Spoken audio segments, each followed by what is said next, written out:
सभी दोस्तों को मेरा नमस्कार। स्वागत है आपका अपने YouTube चैनल अभिनंदन क्लासेस पर।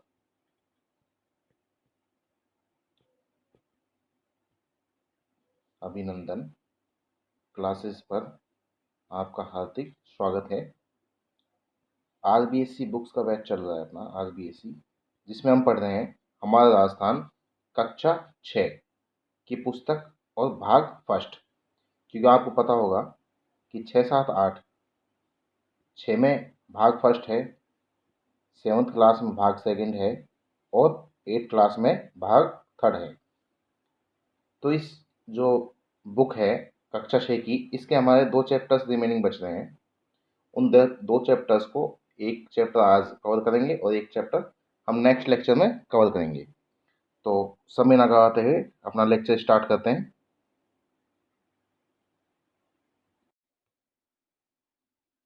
ये देखिए हमने कौन कौन से चैप्टर अभी तक स्टडी किए हैं। राजस्थान एक परिचय, राजस्थान का इतिहास, इतिहास जानने के स्रोत, राजस्थान में प्राचीन सभ्यताएं, आज़ादी से पूर्व सरकार का स्वरूप, राजस्थान का भौतिक स्वरूप, जल संसाधन एवं संरक्षण, आजीविका के प्रमुख क्षेत्र, राजस्थान में आधारभूत सेवाएं और लास्ट चैप्टर अपना लोक संस्कृति एवं कला। तो आज जो हम चैप्टर पढ़ रहे हैं वो है राजस्थान में आधारभूत सेवाएं। 8 चैप्टर तक हम कंप्लीट कर चुके हैं। 8 चैप्टर तक हम कंप्लीट कर चुके हैं। 8 लेक्चर्स मैंने ऑलरेडी डाल दिए हैं, आपको प्लेलिस्ट में मिल जाएंगे। साथ ही मैं प्लेलिस्ट का जो लिंक है वो आपको आई बटन पर मिल जाएगा। मैं आई बटन पर भी लिंक डाल दूंगा, ठीक है। तो आज हम चैप्टर पढ़ रहे हैं राजस्थान में आधारभूत सेवाएं और नेक्स्ट लेक्चर होगा हमारा लोक संस्कृति एवं कला का, जो बहुत ही इंपॉर्टेंट चैप्टर है आपके लिए। जो रीट के विद्यार्थी हैं, रीट 2022 का जो मेन का एग्जाम देंगे, उनके लिए एक बहुत ही इंपॉर्टेंट चैप्टर रहेगा लोक संस्कृति एवं कला। आज का जो चैप्टर है राजस्थान में आधारभूत सेवाएं, इसमें कुछ चीज़ें आपके लिए इम्पोर्टेंट है। वो क्या क्या इम्पोर्टेंट है आप देखिए। तो हम अपना चैप्टर स्टार्ट करते हैं। राजस्थान में आधारभूत सेवाएं, चैप्टर नंबर 9। चैप्टर का इंट्रोडक्शन देखते हैं। किसी राज्य के विकास के लिए कुछ आधारभूत सेवाओं की आवश्यकता होती है, जैसे शिक्षा, चिकित्सा, परिवहन एवं स्वास्थ्य आदि। आम जन को आधारभूत सेवाएं उपलब्ध करवाना सरकार का प्रमुख दायित्व होता है। राजस्थान में राज्य सरकार द्वारा इस क्षेत्र में किए गए कार्यों का संक्षेप में वर्णन इस अध्याय में आप पढ़ेंगे। तो आप क्या क्या चीज़ें पढ़ोगे देखिए। सबसे पहले हम पढ़ते हैं शिक्षा। शिक्षा सबसे इम्पोर्टेंट क्या है, आधारभूत सेवा अपने पास शिक्षा है। अब देखिए, शिक्षा मनुष्य की जन्मजात क्षमताओं के विकास के साथ साथ उसमें चारित्रिक एवं व्यक्तित्व विकास का मार्ग प्रशस्त करती है। अतः शिक्षा व्यक्ति के जीवन में आगे बढ़ने, सफलता प्राप्त करने, समाज एवं देश का विकास करने का मुख्य माध्यम है। विद्यालय शिक्षा इन सभी में सर्वोपरि है। राज्य सरकार द्वारा सभी बच्चों को शिक्षा प्राप्ति के अवसर सुलभ करवाने के लिए लगातार प्रयास किए जाते हैं। देखिए, जो भी आपकी इम्पोर्टेंट चीज़ आएगी, चाहे इस चैप्टर से 5 ही लाइन इम्पोर्टेंट आए, वो मैं आपको साथ ही बता दूंगा। अभी तक इसमें कुछ भी ऐसा इम्पोर्टेंट नहीं है, अभी तक सिर्फ इंट्रो चल रहा है चैप्टर का। राज्य में विद्यालय शिक्षा के लिए उच्च माध्यमिक, माध्यमिक, उच्च प्राथमिक और प्राथमिक विद्यालय संचालित हैं। कौन कौन से विद्यालय संचालित हैं? उच्च माध्यमिक, माध्यमिक, उच्च प्राथमिक और प्राथमिक विद्यालय संचालित है। संस्कृत शिक्षा राज्य की शिक्षा व्यवस्था का एक महत्वपूर्ण आयाम है। राज्य में उच्च शिक्षा के लिए विश्वविद्यालय और महाविद्यालय विद्यमान है। इस तरह तकनीकी और मेडिकल शिक्षा के संसाधन भी विद्यमान है। अब देखिए, अपना जो राजस्थान स्टेट है, आपको अच्छे से पता होगा कि स्कूल्स के साथ साथ कॉलेजेस भी हैं। जैसे यूजी कॉलेजेस हैं, पीजी कॉलेजेस हैं, साथ ही टेक्निकली कॉलेज हैं, साथ ही मेडिकल कॉलेजेस भी आपके अपने जो स्टेट है राजस्थान स्टेट में बहुत सारी ह्यूज नंबर में अवेलेबल हैं, ठीक है। अब देखिए, जो आपके लिए इम्पोर्टेंट आता है वो है शिक्षा का अधिकार। ये टॉपिक लगता है रीट 2022 में। अब यहाँ से देखते हैं इस शिक्षा का अधिकार में आपके लिए क्या इम्पोर्टेंट है। राजस्थान में भी शिक्षा का अधिकार अधिनियम 6 से 14 वर्ष के बच्चों को निःशुल्क एवं अनिवार्य शिक्षा प्रदान करता है। अब देखिए बहुत ही बेसिक सा क्वेश्चन है शिक्षा का अधिकार से कि राजस्थान में भी शिक्षा का जो अधिकार है, जो शिक्षा का अधिकार अधिनियम है, वो 6 से 14 वर्ष के बच्चों को निःशुल्क एवं अनिवार्य शिक्षा प्रदान करता है। ठीक है, तो इन 2 लाइनों से आपके लिए क्वेश्चन बन जाएगा शिक्षा के अधिकार से। इस अधिकार में तय आयु के सभी बच्चों को शिक्षा मिलने के समान अवसर मिलते हैं। यह अधिनियम जहां बच्चों को शिक्षा प्राप्त करने की सुविधाएं देता है, वहीं अभिभावकों से भी बच्चों को विद्यालय में प्रवेश करने का कर्तव्य भी बताता है। विद्यालय में बेहतर भौतिक सुविधाएं उपलब्ध करवाने के लिए राज्य सरकार निरंतर प्रयासरत है। ठीक है, तो ये जो पैराग्राफ है इससे आप जो क्वेश्चन बन सकता है वो कैसे भी वो क्वेश्चन पूछ सकता है। हालांकि जो क्वेश्चन बेसिक सा क्वेश्चन बनेगा वो ये बनेगा कि राजस्थान में, इस लाइन से बनेगा, जो फर्स्ट वाली लाइन है, राजस्थान में भी शिक्षा का अधिकार अधिनियम 6 से 14 वर्ष के बच्चों को निःशुल्क एवं अनिवार्य शिक्षा प्रदान करता है। ठीक है, अब देखिए नेक्स्ट पैरे पे चलते हैं। शाला दर्पण पोर्टल के माध्यम से राजस्थान में विद्यालयों की स्थिति को देखा और समझा जा सकता है। बच्चों को अच्छी शिक्षा मिले, इसके लिए राजस्थान में निःशुल्क शिक्षा, निःशुल्क पाठ्य पुस्तक, विविध प्रोत्साहन पुरस्कार, छात्रवृत्ति, छात्रावास और भोजन एवं दुग्ध वितरण की सुविधाएं उपलब्ध कराई जाती हैं। बेहतर परीक्षा परिणाम देने वाले विद्यार्थियों को राज्य सरकार द्वारा प्रोत्साहन दिया जाता है। बालिकाओं के लिए इंदिरा प्रियदर्शनी, गागी पुरस्कार एवं प्रोत्साहन देना भी एक महत्वपूर्ण कदम कदम है। अब देखिए सरकार के अलग अलग पुरस्कार योजनाएं चलती रहती हैं, जैसे इंदिरा प्रियदर्शनी है, गार्गी पुरस्कार है।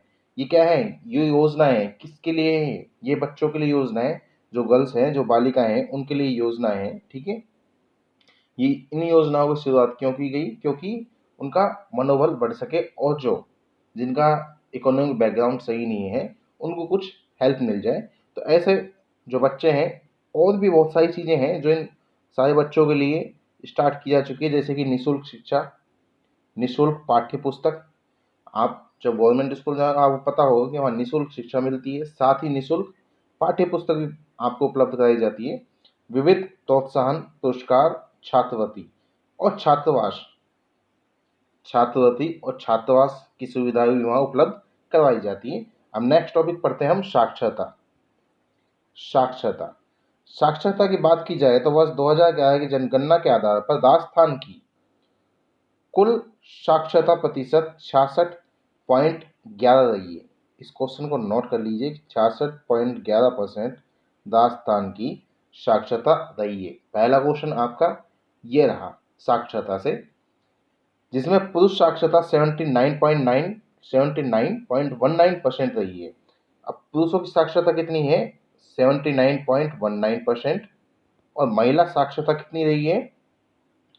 52.12%। देखिए आपके तीनों क्वेश्चन इंपॉर्टेंट है, चाहे वो आपसे एक एवरेज साक्षरता पूछ सकता है, चाहे इंडिविजुअली पुरुष और महिला की पूछ सकता है। ठीक है, तो आपको ये तीनों जो डेटा है 66.11, 79.19 और 52.12, ये तीनों डेटाएं याद होने चाहिए। नेक्स्ट, स्वास्थ्य सेवाएं। स्वास्थ्य प्रत्येक व्यक्ति की मूलभूत आवश्यकता है। स्वास्थ्य का अर्थ है केवल शारीरिक स्वास्थ्य नहीं, बल्कि मानसिक, सामाजिक और बौद्धिक सभी प्रकार से स्वस्थ होना स्वास्थ्य से होता है। इसलिए सरकार जनहित को ध्यान में रखते हुए नागरिकों को पर्याप्त स्वास्थ्य सुविधाएं प्रदान करती है। सरकार द्वारा सबके लिए स्वास्थ्य की कल्पना को साकार करने और नागरिकों को बेहतर स्वास्थ्य सुविधा उपलब्ध कराने की दिशा में प्रयास किए जा रहे हैं। ये अपनी स्वास्थ्य सेवाएं हैं। अब इससे आपके लिए कोई मैंने इंपॉर्टेंट क्वेश्चन नहीं बनाया, लेकिन बेसिक क्वेश्चन क्या है कि बस स्वास्थ्य जो एग्जामिनर है वो क्वेश्चन पुट कर सकता है कि कौन कौन सी सेवाएं हैं, कौन कौन सी ऐसी बेसिक नीड्स हैं। जैसे कि आपने यहाँ पे देखा होगा, जब स्टार्टिंग में ही हमने पढ़ा था कौन कौन सी आधारभूत सेवाएं, 4 ऑप्शन दे देगा आपको कि राजस्थान में दी जाने वाली निम्न में से आधारभूत सेवाओं में सम्मिलित नहीं है।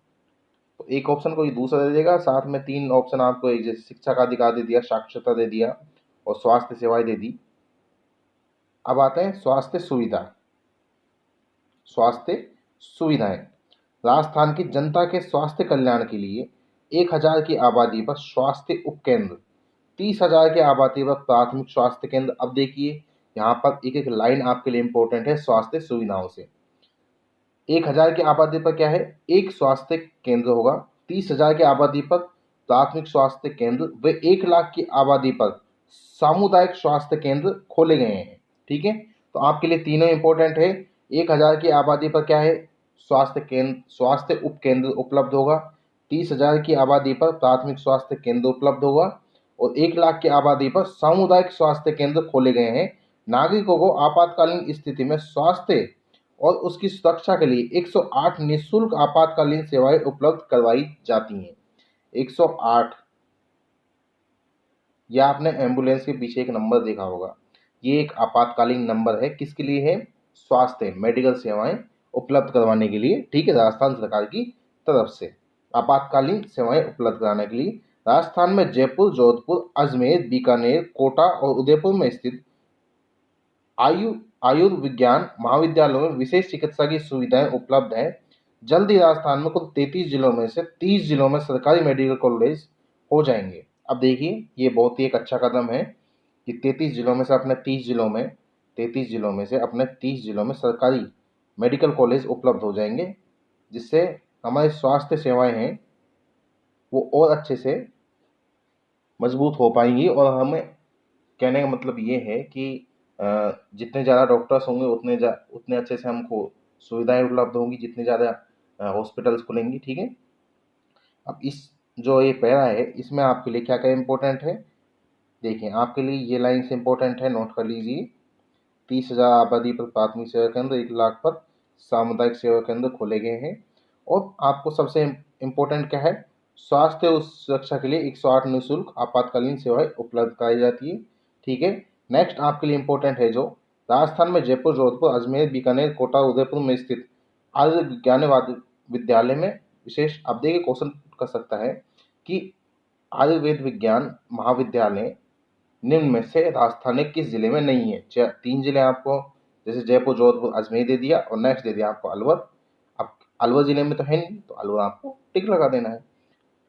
स्वास्थ्य योजनाएं, नेक्स्ट स्वास्थ्य योजनाएं। अब देखिए स्वास्थ्य योजनाएं में क्या है,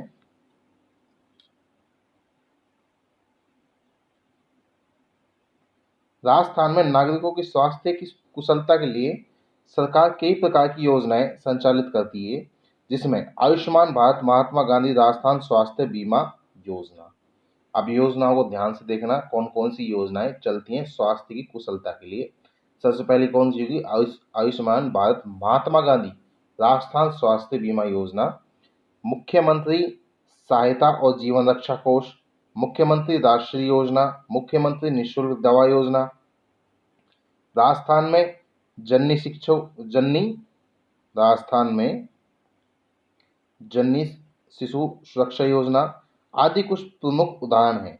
इस प्रकार राज्य में क्षय रोग, मलेरिया, अंधता, आयोडीन अल्पता विकार, एड्स आदि रोगों पर नियंत्रण एवं कुष्ठ रोगों के उन्मूलन हेतु कई राष्ट्रीय कार्यक्रम भी चिकित्सा, स्वास्थ्य और परिवार कल्याण विभाग द्वारा संचालित किए जाते हैं।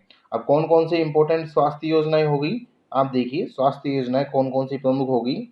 एक यहीं से आपकी स्टार्ट हो जाती है, महात्मा गांधी आयुष्मान भारत महात्मा गांधी राजस्थान स्वास्थ्य बीमा योजना, मुख्यमंत्री सहायता और जीवन रक्षा कोष, मुख्यमंत्री राष्ट्रीय योजना, मुख्यमंत्री निःशुल्क दवा योजना। आप गवर्नमेंट हॉस्पिटल गए होंगे, आपको पता होगा कि गवर्नमेंट हॉस्पिटल में जब हम जाते हैं तो हमें निःशुल्क दवाइयाँ उपलब्ध करवाई जाती हैं। उस योजना का नाम क्या है, मुख्यमंत्री निःशुल्क दवा योजना। आपने देखा भी होगा मेडिकल के ऊपर लिखा होता है कि मुख्यमंत्री निःशुल्क दवा योजना।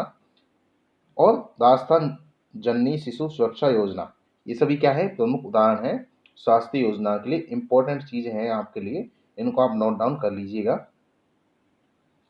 नेक्स्ट, स्वास्थ्य विभाग के अंतर्गत औषधि नियंत्रण संगठन कार्य करता है, जो दवाइयों का विक्रय लाइसेंस एवं निर्माण लाइसेंस प्रदान करता है।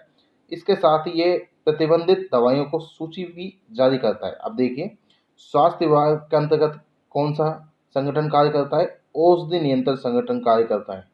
अभी ये क्वेश्चन नॉर्मल चीज़ है, क्योंकि 6 क्लास के अपने बुक में चैप्टर दे रखा है बच्चों से पूछने के लिए। छठी क्लास के बच्चे की एज ज़्यादा नहीं होती, उनके अकॉर्डिंग ये क्या है, एक बेसिक क्वेश्चन है। और अपने लिए भी मैक्सिमम बच्चों को पता ही नहीं होगा कि औषधि नियंत्रण संगठन क्या कार्य करता है।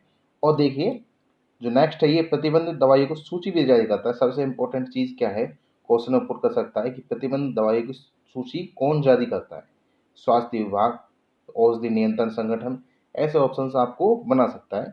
संचार एवं डाक सेवा, नेक्स्ट संचार एवं डाक सेवा। वर्तमान युग सूचना एवं तकनीकी का युग है, अतः इस दिशा में राजस्थान में भी महत्वपूर्ण कदम उठाए जा रहे हैं। आप संचार को सूचना या समाचार भेजने की प्रक्रिया से समझ सकते हैं। इसके माध्यम से दो या दो से अधिक व्यक्ति अपने संदेश अथवा विचारों को आदान प्रदान करते हैं। संचार एवं डाक सेवा से क्या होता है, आपको अच्छे से पता होगा। संचार जैसे लाइक इज अपना मोबाइल फ़ोन हो गया, मोबाइल से हम बात कर रहे हैं, तो दो व्यक्तियों के बीच में जो अपनी बातें हैं वो आदान प्रदान हो रही है। और डाक सेवा, डाक से भी हम वही काम करते हैं कि दो व्यक्तियों के बीच में या दो दफ्तरों के बीच में या दो सरकारी अधिकारियों के बीच में अपनी जो बात है उसका आदान प्रदान हो रहा है। ठीक है। टेलीफोन जैसे कि एग्जाम्पल, उदाहरण के लिए आपके पास में क्या क्या है, टेलीफोन है, टेलीविज़न है, रेडियो है, टेलीग्राफ, इसके प्रचलित साधन है। बढ़ते हुए सूचना और तकनीकी ज्ञान ने संचार के क्षेत्र में क्रांति ला दी है। राजस्थान में सूचना तकनीकी एवं संचार विभाग कार्यरत है, जो नवीन बदलाव के अनुरूप राज्य के तकनीकी विकास के लिए प्रयास करता है। यह राज्य में सूचना एवं संचार से संबंधित नीति के निर्माण और क्रियान्वयन का कार्य करता है एवं सूचना और तकनीक से संबंधित सुविधाएं, शर्तों और सीमाओं को तय करता है। ठीक है। राज्य में क्या कार्य करता है, राजस्थान में सूचना एवं तकनीक संचार विभाग कार्यरत है। और ये क्या देखता है, ये यह देखता है कि जो सूचना और तकनीकी और संचार के जो साधन हैं वो राजस्थान में कैसे उपलब्ध हो पा रहे हैं, हम कैसे उनको अच्छे से उपलब्ध करवा सकते हैं। ठीक है। नेक्स्ट हम पढ़ते हैं डाक सेवा। डाक सेवा देखिए,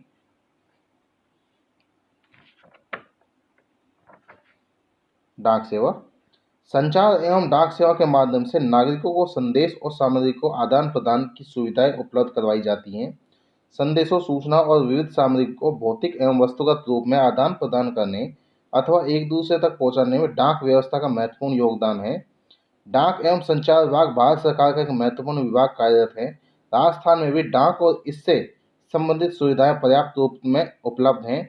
डाक विभाग के माध्यम से सूचना प्रदर्शित करने के लिए पोस्ट कार्ड, आदेशी पत्र, लिफाफे, तीन पारंपरिक साधन है। अब कौन कौन से देखिए, इन सब में इंपॉर्टेंट क्या है कि डाक सेवा में राजस्थान के अंदर कौन कौन से तीन पारंपरिक साधन है। एक तो है पोस्ट कार्ड, दूसरा है अंतर्देशीय पत्र और तीसरे कौन से लिफाफे। तीन प्रकार के पारंपरिक साधन है। सामान्य डाक सेवा रजिस्टर्ड पत्र और स्पीड पोस्ट के माध्यम से डाक को पहुंचाया जाता है। अब देखिए कौन कौन से हैं अपने पास में, राजस्थान सामान्य डाक सेवा भी है, रजिस्टर्ड पत्र भी है और स्पीड पोस्ट। आपने नाम सुना होगा स्पीड पोस्ट। मैक्सिमम जो हम करते हैं वो स्पीड पोस्ट करते हैं, क्यों, जल्दी से जल्दी अपनी डाक को पहुंचाने के लिए। तीन तरह के साधन उपलब्ध है, कौन कौन से, सामान्य डाक सेवा, रजिस्टर्ड और स्पीड पोस्ट। ये भी यहाँ पे क्वेश्चन पुट हो सकता है। डाक विभाग के माध्यम से न केवल डाक भेजी जाती है बल्कि बचत खाते और मनी ऑर्डर की सुविधाएं भी उपलब्ध करवाई जाती है। जानते हो मनी ऑर्डर और बचत खाते। मनी ऑर्डर किसे कहते हैं, जैसे कि किसी का बच्चा मान लो किसी अन्य ज़िले में पढ़ रहा है, हॉस्टल में पढ़ रहा है, तो यहाँ से हम उसके लिए मनी ऑर्डर भेज सकते हैं। जैसे आजकल तो क्या है कि आजकल इस समय तो क्या है कि सबके बैंक अकाउंट होते हैं, पेरेंट्स क्या बैंक अकाउंट खुलवा देते हैं, लेकिन कई हॉस्टल्स वगैरह में मनी ऑर्डर आज भी भेजे जाते हैं। कैसे भेजे जाते हैं कि यहाँ से पेरेंट्स अपने पैसे डाल देंगे कि हाँ भाई मेरे बच्चे को 500 रुपये की आवश्यकता है, तो 500 रुपये का मनी ऑर्डर यहाँ से उन्होंने उस हॉस्टल के लिए उस एड्रेस पर भेज दिया और वहाँ उस बच्चे को जो जो भी हॉस्टल का जो स्टाफ वगैरह होगा, जो भी स्कूल का स्टाफ होगा, वो प्रोवाइड करा देता है। ठीक है। इसका एक इसका एक उदाहरण सुकन्या समृद्धि योजना, जिसके अंतर्गत बेटी की पढ़ाई व शादी के लिए डाक विभाग के पास सुकन्या समृद्धि योजना का खाता खुलवाया जाता है। अब देखिए, हाँ जी, मैं बचत खाता बताना भूल गया था आपको। जो अपना डाक विभाग है इसके अंदर एक बचत खाता भी खुलता है। अब देखिए किस किस के लिए खुलता है, जैसे उदाहरण के लिए सुकन्या समृद्धि योजना के अंतर्गत, जिसमें बच्ची जो लड़की होती है उसकी पढ़ाई और शादी के लिए एक किस्त जमा होती है महीने की, 1000 2000, वो डिपेंड करता है कि सामने वाला अपने और कुछ सामने भी शर्तें होती है कि आप 1000 तक ही कर सकते हो या 2000 पर मंथ जमा करोगे, तो उसके अकॉर्डिंग एक बचत खाता भी खुल सकता है। खाते से निश्चित समय के बाद राशि निकालने की सुविधा प्रदान की गई है। अब जैसे कि सपोज कीजिए कि आपके लिए आपने ये जो सेवा सुकन्या समृद्धि योजना, हो सकता है कि ये 15 साल की हो सकता है कि 10 साल की, हो सकता है 7 साल की हो। तो जो भी योजनाएं होती हैं जिसके अंदर, जैसे मान लो कोई 2 साल की योजना है और उसमें आपको 2-2 हज़ार रुपये पर मंथ भरने पड़ रहे हैं, तो आपने कितनी किस्त भरी? 24 किस्त भरी। 24 किस्त के हिसाब से आपने 48,000 रुपये भर दिए। 48,000। अब जो भी आपको ब्याज वगैरह लग लगा के मिल जाएगा, तो 2 साल बाद आपको पैसे उपलब्ध करवाए जाएंगे। ठीक है। अब नेक्स्ट पढ़ते हैं हम बैंक सेवाएं। बैंक सेवाएं। बैंक एक ऐसी संस्था होती है जो मुद्रा का व्यवसाय करती है। बैंक मुद्रा के लेन देन द्वारा ब्याज अर्जित करती है। व्यक्ति एवं अपनी व्यक्ति एवं संस्थाओं द्वारा अपनी बचत बैंकों में जमा करवाई जाती है। बैंक द्वारा जमा राशि पर ब्याज दिया जाता है। बैंक जरूरतमंद लोगों को ऋण भी देती है एवं ऋण की राशि पर ब्याज वसूल करती है। बैंक में जमा राशि एटीएम, चेक व ड्राफ्ट निकाली जा सकती है। बैंक द्वारा अपने ग्राहकों को ऑफर सुविधा सॉरी ग्राहकों को लोकल सुविधा भी प्रदान की जाती है। सभी bank reserve bank of India के नियमों के अधीन कार्य करते हैं। देखिए, आपने नाम सुना होगा RBI, reserve bank of India. इसके अधीन सभी बैंक, जितने भी बैंक है अपने इंडिया के अंदर, वो सभी बैंक किसके नियम कायदों के ऊपर चलते हैं? रिजर्व बैंक ऑफ इंडिया के ऊपर। ठीक है। अब है परिवहन से है। अब इसमें ज़्यादा आपके लिए कोई इंपॉर्टेंट चीज़ें नहीं है, ऐसी कोई ज़्यादा नॉर्मल चीज़ें बैंक सेवाओं के बारे में बताया गया है, तो कोई क्वेश्चन मुझे नहीं लगता इससे बन सकता है आपके लिए। अब है परिवहन से है। परिवहन सेवा राज्य के औद्योगिक विकास एवं व्यापार वृद्धि हेतु सुदृढ़ परिवहन व्यवस्था आवश्यक है। अब देखो, औद्योगिक विकास और व्यापार, अगर आपको इंडस्ट्रियल एरिया का डेवलपमेंट चाहिए और अपने बिजनेस को बढ़ाना है, तो सबसे बड़ा क्या है? आपको परिवहन सेवाएं, जो परिवहन व्यवस्था है, उसको अपने स्टेट में उपलब्ध करवाना पड़ेगा। क्यों उपलब्ध कराना पड़ेगा? अरे गुड्स का एक्सचेंज। अब औद्योगिक विकास में भी गुड्स का एक्सचेंज होता है और बिजनेस में तो होता ही गुड्स का एक्सचेंज है। ठीक है। अगर गुड्स का एक्सचेंज करना है तो आपको कोई ना कोई तो ट्रांसपोर्ट का साधन हो। जैसे कि ट्रांसपोर्ट का साधन अपना कौन सा हो गया? एक तो रेलवे हो गया, रोडवेज हो गया, और फिर अपना एयरवेज हो गया। ये सभी क्या है? ये ट्रांसपोर्ट के साधन ही है। ठीक है। राजस्थान में सड़क, रेल एवं वायु, 3 प्रकार के परिवहन के साधन उपलब्ध है। राजस्थान में कोई बंदरगाह नहीं है। अब देखिए, राजस्थान में कोई सीवेज तो है नहीं। क्यों नहीं है सीवेज? क्योंकि अपने राजस्थान के आसपास कोई समुद्र ही नहीं है, तो सीवेज कहाँ से होगा? बंदरगाह है ही नहीं। तो राजस्थान में 3 ही प्रकार के जो परिवहन साधन है वो उपलब्ध है। कौन कौन से? सड़क, रेल एवं वायु। ठीक है। नेक्स्ट हम पढ़ते हैं सड़क परिवहन के बारे में। हाँ, यहाँ से कुछ इंपॉर्टेंट क्वेश्चन है आपके लिए, उनको आप देख लीजिए कि वो कौन कौन से इंपॉर्टेंट क्वेश्चन है। सड़क परिवहन। राजस्थान के परिवहन के साधनों में सड़क परिवहन का महत्वपूर्ण स्थान है। राजस्थान राज्य परिवहन निगम 1 अक्टूबर 1964 में स्थापित हुआ था। कब स्थापित हुआ था? 1 अक्टूबर 1964 में। देखिए,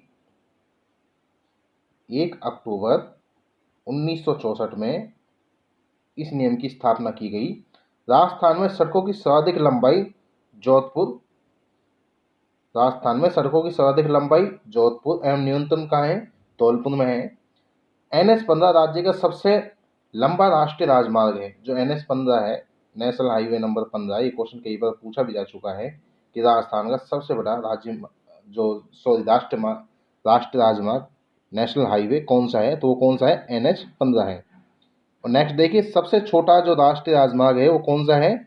71B है, 71B है। जो सबसे छोटा नेशनल हाईवे है राजस्थान के अंदर, वो कौन सा है? 71B है। तो दोनों चीज़ें, दोनों आपके लिए इम्पोर्टेंट है।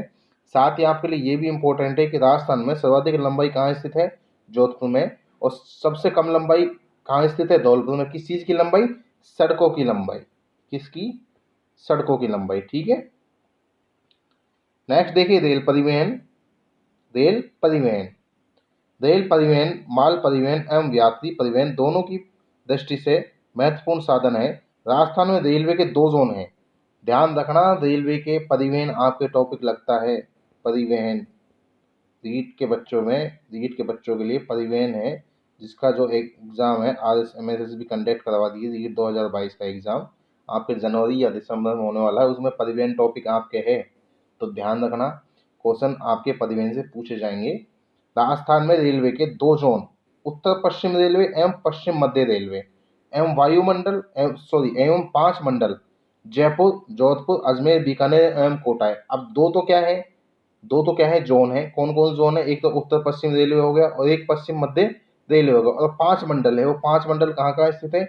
एक जयपुर, जोधपुर, बीकानेर, अजमेर और कोटा। राजस्थान का सबसे बड़ा रेलवे मंडल कक्ष उदयपुर के पश्चिमी रेलवे क्षेत्रीय प्रशिक्षण केंद्र में स्थित है। तो भारत का सबसे बड़ा रेलवे मंडल है, भारत का सबसे बड़ा रेलवे मॉडल जो कक्ष है, भारत का सबसे बड़ा रेलवे मॉडल कक्ष उदयपुर के पश्चिमी रेलवे क्षेत्र प्रशिक्षण केंद्र में स्थित है। तो ये भी आपके लिए इंपॉर्टेंट है। अब हम पढ़ते हैं वायु परिवहन के बारे में। वायु परिवहन, राजस्थान में वायु परिवहन का विकास जारी है। राज्य में जयपुर, जोधपुर, उदयपुर, कोटा, अजमेर वायु सेवा से जुड़े हैं। कौन कौन से जिले वायु सेवा से जुड़े हैं?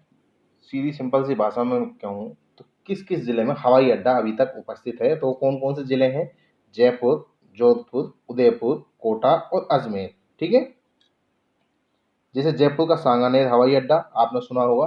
राज्य का क्या है? एकमात्र अंतर्राष्ट्रीय हवाई अड्डा है।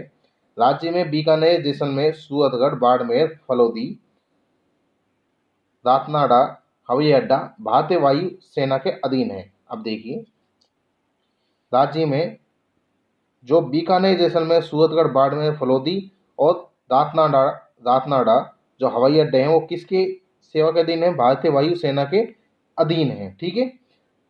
ये तीनों चार लाइन्स आपके लिए इंपॉर्टेंट है परिवहन से, वायु परिवहन से।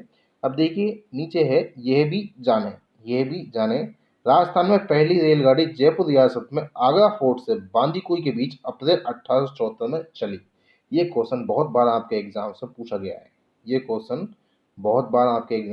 गया है। आप प्रीवियस ईयर के पेपर उठाओगे तो आपको पता लग जाएगा कि ये क्वेश्चन कितनी बार क्वेश्चन पुट हुआ है ये वाला। तो आपको एक एक लाइन जो राजस्थान की बुक्स हैं उनसे इंपॉर्टेंट क्वेश्चन मिलेगा, ऐसा नहीं है। हाँ, कुछ चैप्टर्स में कह सकता हूँ कि 4-5 क्वेश्चन बनते हैं, लेकिन कई चैप्टर्स तो ऐसे हैं जिनसे हर लाइन ही एक क्वेश्चन है। जैसे आप सभ्यता का चैप्टर पढ़ोगे तो आप हर लाइन ही एक क्वेश्चन है। वो जो नेक्स्ट चैप्टर पढ़ेंगे हम, लास्ट चैप्टर नंबर 10, उसकी भी हर लाइन ही एक क्वेश्चन है। ठीक है। तो ऐसे जो बच्चे 6ठी से लेकर 10वीं तक की बुक्स को हल्के में ले रहे हैं तो वो ध्यान रखें, जो 6ठी से 10वीं तक की किताबें हैं राजस्थान अध्ययन की, वो आपके लिए पर्याप्त है। हाँ, हल्का सा राजस्थान की जो ज्योग्राफी है, राजस्थान की ज्योग्राफी के संदर्भ में टॉपिक्स कम दे रखे हैं, लेकिन इसका मतलब ये नहीं कि राजस्थान ज्योग्राफी के टॉपिक्स कम देने का मतलब कि जो 6ठी से लेकर 10वीं तक की किताबें हैं उनमें मैटर नहीं है। ठीक है। अभी तो हमने सिर्फ 6ठी क्लास स्टार्ट किया, 6ठी क्लास में आपको इतना मैटर मिल गया कि आप अभी उसको पहले आप याद करो, फिर हम 7वीं क्लास चलेंगे। जैसे ही कल का चैप्टर कंप्लीट होगा फिर आपके लिए मैं एक वीडियो बनाऊंगा जो 6ठी क्लास में पूरी संपूर्ण होगी। 1st to 10 चैप्टर कंप्लीट हम लेंगे क्लास 6ठी के, जिसमें सिर्फ हम इम्पोर्टेंट चीज़ें ही डिस्कस करेंगे। अभी हम चैप्टर वाइज चल रहे हैं कि हमने बुक्स में क्या क्या इंपॉर्टेंट है, लेकिन फिर मैं जो भी यहाँ से इम्पोर्टेंट चीज़ें होंगी आपके एग्ज़ाम के इम्पोर्टेंट से, तो मैं उन सभी चीज़ों को एक उठा के और एक कंप्लीट क्लास लूँगा। 3 से 4 घंटे की वो क्लास होगी और साथ में उसकी PDF फाइल में आपको उपलब्ध करवाऊँगा। ठीक है। तो आज का जो चैप्टर है अपना, चैप्टर नंबर 9, वो कंप्लीट हो चुका है। ठीक है। तो इसमें कुछ शब्दावली हैं जिनको आप खुद पढ़ सकते हैं, इसमें कोई बड़ी बात नहीं। शब्दावलियों को जैसे बौद्धिक, बुद्ध से संबंधित, व्यापक, बड़ा, पारस्परिक, आपसी और जीविकापार्जन, जीने के लिए कार्य करना। ठीक है। अब जैसे अभ्यास प्रश्न, इसमें से 2 क्वेश्चन इन्होंने बनाए हुए हैं। जैसे कि मैंने आपको बताया भी था कि 108 निःशुल्क आपातकालीन सेवाएं संबंधित हैं किस से? शिक्षक से, संचार से, स्वास्थ्य से और बैंक से। अब देखिए आपको आधारभूत सेवाएं, चारों आधारभूत सेवाएं दे दी और 108 के बारे में पूछ लिया कि 108 जो निःशुल्क आपातकालीन सेवाएं वो किससे संबंधित है। तो ये छोटे छोटे क्वेश्चन है जो गलती करवा देते हैं, वहां पर ध्यान रखना। तो किस संबंधित है? स्वास्थ्य से संबंधित है। 2011 की जनगणना के आधार पर राजस्थान में कुल साक्षरता कितनी है? अब आपको तीनों ही ऑप्शन मिलेंगे 79.19, 52.12, 66.11। अब आप ध्यान दोगे तो 79.19 क्या है, पुरुषों की साक्षरता है। 52.12 क्या है, सिर्फ महिलाओं की साक्षरता है, जबकि कंप्लीट जो साक्षरता है, एवरेज साक्षरता पुरुष और महिलाओं की मिला के वो कितनी है, 66.11। अब देखिए आपको तीनों डेटा यहाँ पे मिले, और ऐसा नहीं है जो एग्जाम में सीधा क्वेश्चन यहीं से उठा लेगा, सीधा क्वेश्चन यहीं से उठा लेगा, ऑप्शन भी चेंज नहीं करेगा। बहुत सारे एग्जाम्स में आप देखोगे कि उसने बिल्कुल ऑप्शन चेंज नहीं किए हैं, सिर्फ क्वेश्चन को उठाया और साथ में एज इट इज ये ऑप्शन को उठा लिया है। तो इस क्वेश्चन का सही आंसर क्या हो जाएगा, ऑप्शन नंबर सी। तो इन क्वेश्चंस को आप खुद भी कर सकते हो, जैसे कि राज्य का सबसे बड़ा जो राष्ट्रीय राजमार्ग है वो कौन सा है, सबसे छोटा कौन सा है, बैंक ऐसी संस्था है जो कैसा व्यवसाय प्रदान करती है। तो इन सभी क्वेश्चंस को आप खुद भी कर सकते हो। वैसे मैं इन सभी क्वेश्चंस को आपके साथ डिस्कस भी करूंगा। जो एमसीक्यू लेक्चर हमारा चल रहा है, रामबाण रामबाण के नाम से एक बैच चल रहा है अपना, इसमें आपको एमसीक्यू क्वेश्चन कर रहा हूँ आरबीएससी बुक्स का, ठीक है। इसका आज वीडियो लेक्चर आपको शाम को 6 बजे से पहले उपलब्ध हो जाएगा, ठीक है। 6 PM से, आज 6 PM से पहले उपलब्ध हो जाएगा। शायद उसमें हम 2 चैप्टर्स को कंप्लीट कर चुके हैं, 3rd चैप्टर को हम कंप्लीट करने जा रहे हैं। तो आज का जो लेक्चर हम यही समाप्त करते हैं। जो बच्चे नए हैं चैनल पर, वो प्लीज़ चैनल को सब्सक्राइब कीजिए, और वीडियोज़ को, अगर हमारे लेक्चर आपको पसंद आ रहे हैं तो वीडियोज़ को लाइक कीजिए। Thank you.